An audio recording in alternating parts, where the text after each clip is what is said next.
Hello, everyone. I'm Natalie. Today, we're going to talk about IQ, which stands for Intelligence Quotient. It's a number that measures a person's intellectual ability at a given age. The formula is your mental age divided by your actual age, multiplied by 100. For example, if a 10-year-old shows the intellectual ability of a 12-year-old, their IQ would be 120, which is considered high. If they can handle problems meant for a 13-year-old, they're considered a genius.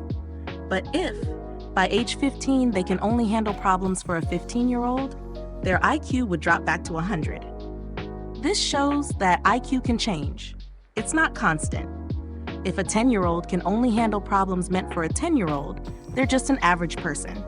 And if they can only solve problems for a 9-year-old, it doesn't mean they have a low IQ. They're still within the average range. The IQ range for average people is between 85 and 115. A study in Japan showed that only 2% of people have an IQ above 130, which means in a class of 50, there's likely to be one genius. So it's not as rare as people think. Since IQ is an age-based number, it's useful for comparing students of similar ages to see who's smarter. But once you enter society, it doesn't really matter anymore. Does it feel like kids today are generally smarter? Well, there are studies showing that IQs in younger generations are on the rise, but it's unclear if people are genuinely becoming smarter or if there's an issue with how IQ is calculated. Researchers are still trying to figure it out. IQ also changes with age, but the direction and extent of change can vary. In childhood, the changes can be dramatic, but by adulthood, it stabilizes. The most important thing to note is that IQ is not entirely genetic. Many factors can influence it, and today I'm going to introduce a few things that have a strong impact on IQ. First, birth weight. It's known that a person's birth weight can significantly affect their IQ for life and even their behavior. In 2017, the American Academy of Pediatrics published a study from the University of Copenhagen. The study looked at the birth weights of 4,696 babies born in Copenhagen from 1959 to 1961 and measured their IQs at ages 19, 28, and 50. The study found that if a baby's birth weight was between 3 and 3.5 kilograms, this was considered the standard. At age 19, babies who weighed less than 3 kilograms at birth had IQs 1.21 points lower than the average. Babies who weighed more than 3.5 kilograms had IQs 1.39 points higher than the average. So those born heavier had an average IQ 2.6 points higher than those born lighter. By age 28, the IQ gap had widened to 3.35 points, but at age 50, it shrank back to 2.48 points. Overall, babies born heavier had IQs about 3 points higher than lighter babies. This is just based on birth weight alone. So, birth weight significantly impacts a person's IQ throughout life. It was also found that if birth weight drops below 2.5 kilograms, the IQ gap increases to 6 points compared to heavier babies. Premature babies often face this issue. Keep in mind, this study wasn't conducted in areas with extreme poverty, but in a developed city like Copenhagen. This issue is actually common in many developed countries. Since the 1990s, there's been a noticeable decrease in newborn birth weights in these countries. According to 2015 UNICEF data, about 14.6% of babies worldwide are born with low birth weight under 2.5 kilograms. In developed countries, the average is 7%. Globally, the trend is improving, with fewer low birth weight babies being born, but in developed countries, the trend is increasing. The most affected countries are Japan and Spain. In Japan, the percentage of low birth weight babies doubled from 5% in 1980 to 10% today. In Spain, it also doubled from 4% to 8%. Why are Japanese babies getting smaller? The main reason seems to be that women are getting too thin, possibly in pursuit of beauty or health. Some mistakenly think that being slim will lead to a healthier baby, but this isn't true. Low birth weight can affect IQ, though it doesn't mean that all small babies won't be geniuses. These are just averages. Low birth weight is also linked to ADHD, attention deficit hyperactivity disorder. You've probably heard about this condition. It's now found that many kids struggle with it. ADHD is a mental disorder that often manifests in childhood, though it can continue into adulthood. The main symptoms are difficulty focusing, hyperactivity, and impulsiveness, acting without thinking about the consequences. It's estimated that 3 to 5% of the world's population has ADHD. So in a classroom, there might be 1 or 2 kids with it. According to a 2015 research report by the Child Psychiatry Research Center at the University of Turku in Finland, the lower a newborn's birth weight, the higher the likelihood of developing ADHD. Their chart is structured like this. At the center is the baseline weight, and as soon as a newborn's weight is even slightly below this, the chances of ADHD immediately increase. So, it's better for a baby to be heavier rather than lighter. To prove that ADHD is indeed linked to birth weight, they conducted an experiment using mice. These kinds of experiments can't be ethically done on humans. You can't deliberately have a mother give birth to a low-weight child just to observe potential diseases. But since a mouse litter can have up to 10 pups, they restricted nutrient flow to some mice in the womb, making some smaller, while others were allowed to develop normally. They then conducted what's called an open field test on both normal and smaller mice. An open field test involves placing a small animal, usually a mouse, in a box and allowing it to move freely. A camera tracks its movement patterns, and a computer analyzes these movements to assess the animal's behavior in exploring new environments and its levels of anxiety. The results showed that low birth weight mice were significantly more active and anxious, continuously circling the perimeter. In contrast, the normal weight mice explored the box more calmly, avoiding places they'd already investigated, indicating less nervousness. But the low-weight mice couldn't stop rechecking areas. They were anxious. They then tested the social abilities of both groups of mice and found that the low birth weight ones had noticeably poorer social skills. They showed little interest in new objects or new mice introduced to their environment, almost like they were living in their own world, similar to symptoms of autism.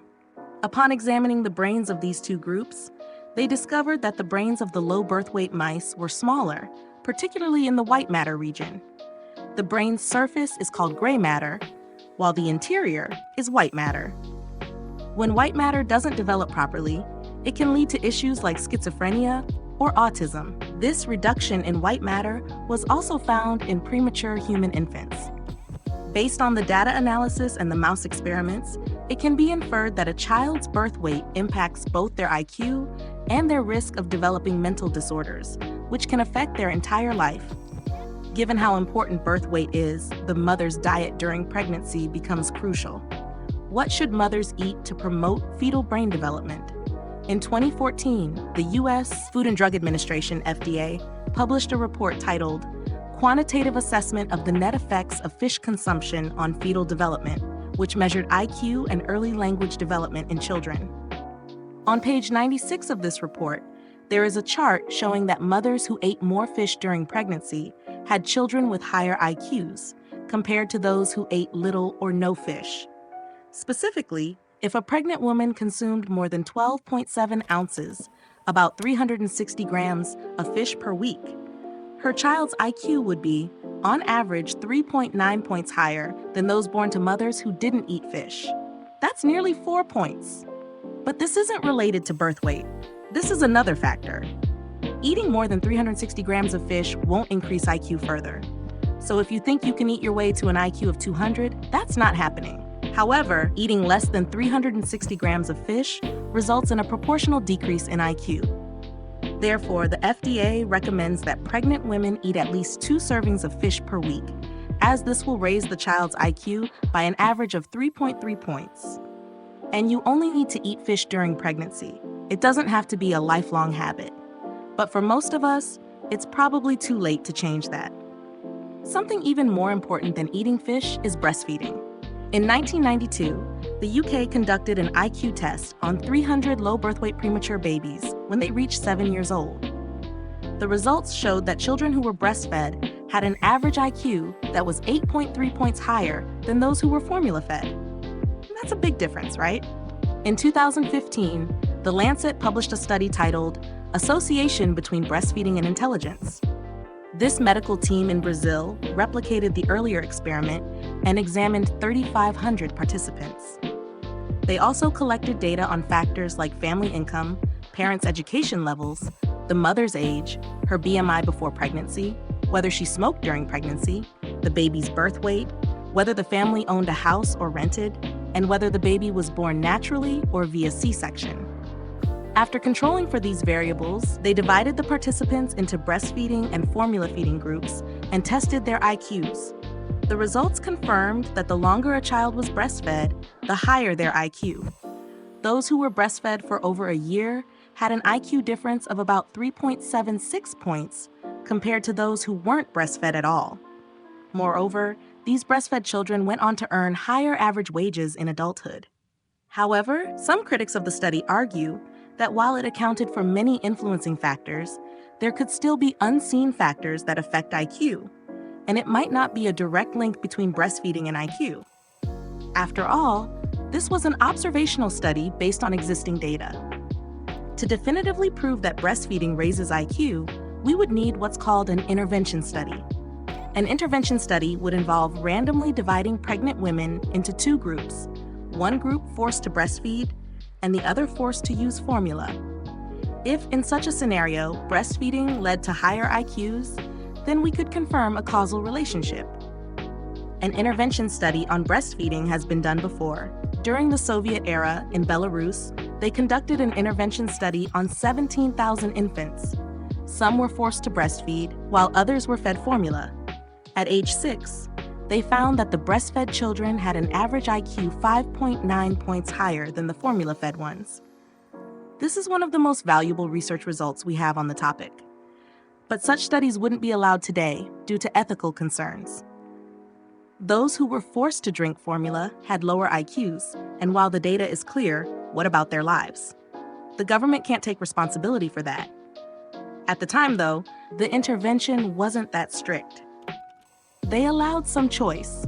Mothers could choose formula or breastfeeding, but those who opted for breastfeeding were given certain incentives like subsidies. Because it was already somewhat understood that breastfeeding might be better, they encouraged it but didn't force it on those who still chose formula. So what exactly is in breast milk that makes it so much better than formula? The main ingredient in formula is cow's milk, so we need to compare the components of breast milk and cow's milk. It turns out that both contain similar components, but the ratios are different. Early research revealed that breast milk contains higher levels of a substance that is less abundant in cow's milk: polyunsaturated fatty acids. These are essentially omega-3 and omega-6 fatty acids. Omega-3 is found in fish oil, and omega-6 is primarily in plant oils. Those deep-sea fish oils that are sold to boost brain power likely contain omega-3. There's been a lot of debate about whether these fatty acids are actually necessary, with many studies published on the subject. In 2016, the Cochrane Library, an international medical research organization, conducted a meta-analysis of all studies on polyunsaturated fatty acids and their effect on infant brain development. They concluded that there is no solid evidence proving these fatty acids benefit brain development. However, they did find that these acids are beneficial for reducing inflammation in the body. In recent years, another substance found in breast milk has drawn attention: lactoferrin. This substance, once thought to be just a weight loss supplement, is scarce in cow's milk, with only 0.2 grams per liter, but abundant in breast milk, with 2 grams per liter, 10 times as much. The key discovery about lactoferrin is that it can easily cross into the brain. Many people don't realize that the brain is completely sealed off in the skull, preventing most substances from entering it. The blood-brain barrier blocks most materials from passing directly into the brain because the brain is highly sensitive to toxins or harmful substances. This barrier makes it difficult for nutrients we consume to reach the brain. However, lactoferrin can cross this barrier effortlessly and directly nourish the brain. Although we cannot yet prove that it boosts intelligence, the fact that it can enter the brain is promising. There are hundreds of components in breast milk, and scientists are researching them one by one to see how they affect intelligence, but this takes a long time.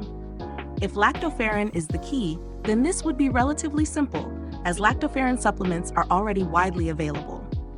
In summary, current knowledge suggests that intelligence is influenced by both genetics and environmental factors. If we set aside genetic influences, the factors that may affect intelligence are mostly concentrated around the time of birth. If, during pregnancy, the mother eats more fish, takes in enough nutrients, avoids dieting, and ensures the baby's healthy birth weight, and later on breastfeeds the child, that child's IQ could be 10 points higher than children whose mothers did none of these things. While 10 points may not dramatically alter someone's life, having a higher IQ is certainly not a bad thing. At this point, some of you might be wondering why your mothers didn't eat more fish or why you were fed so much formula. But keep in mind, most of the findings I've shared today were only discovered recently, so it's completely normal that your parents weren't aware.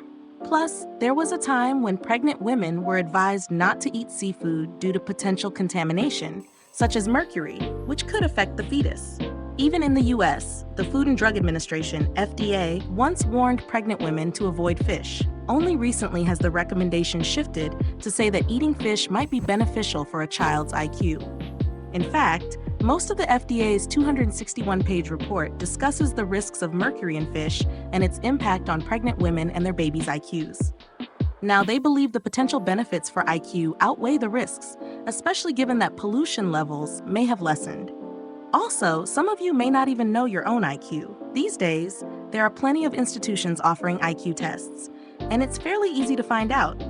If you're curious, you can take a test, especially if you feel like you don't fit in, find it hard to connect with society, or if others think you're a bit odd.